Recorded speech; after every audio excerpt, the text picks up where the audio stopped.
continue to have people use transit or abandon transit and instead add to the congestion? And that's really the fundamental question the General Assembly and the region are going to have to decide this spring.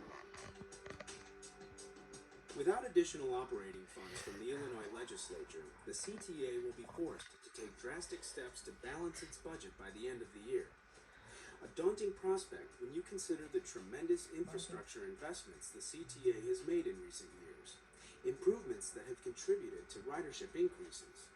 There's no question that investing in infrastructure, investing in new buses, investing in rebuilding rail stations and rail lines to improve the quality of service and reliability of service all has a big impact, and that's the kind of thing that makes rapid transit rapid. It would really be pathetic, quite frankly, if we were in a situation where we had rebuilt parts of this system and couldn't use it because we didn't have the operating funds. Since 1997, the CTA has worked hard to reverse a 30% loss in ridership while contending with insufficient funding for public transit in the region. The CTA's funding has lagged nearly 1 full percentage point behind inflation for over 2 decades, ever since a state funding formula was created that determines funding for public transit. If funding for the CTA had kept up with inflation, the CTA would have received an additional $100 million for its bus and rail operations this year. The Illinois General Assembly is expected to examine the issue of transit funding this spring.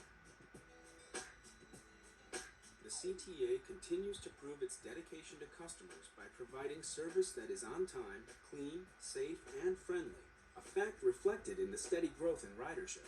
The convenience of transit is there, and people are rediscovering that or discovering it for the first time, and I think that's really great news. And I think that the members of the Illinois General Assembly are understanding the importance of transit and also the importance of correcting a fundamental funding deficiency that occurred a generation ago, and hopefully that will get addressed this spring.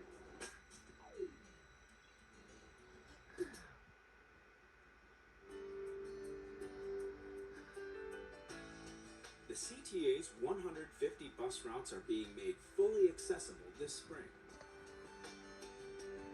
The Chicago Transit Board recently approved the purchase of 13 narrow, lift-equipped, air-conditioned buses previously owned by Pace. The addition of these buses to the CTA fleet means all CTA buses will be 100% accessible to people with disabilities. The new buses will be used on 4 routes that serve the University of Chicago campus and the community of Hyde Park. On Chicago's southwest side, the CTA is experimenting with the extension of the number 21 Cermak bus route. The number 21 bus route regularly runs from McCormick Place to the 54th Cermak rail terminal. But now, through the trial, the route has been extended all the way to the North Riverside Park Mall on weekends and holidays.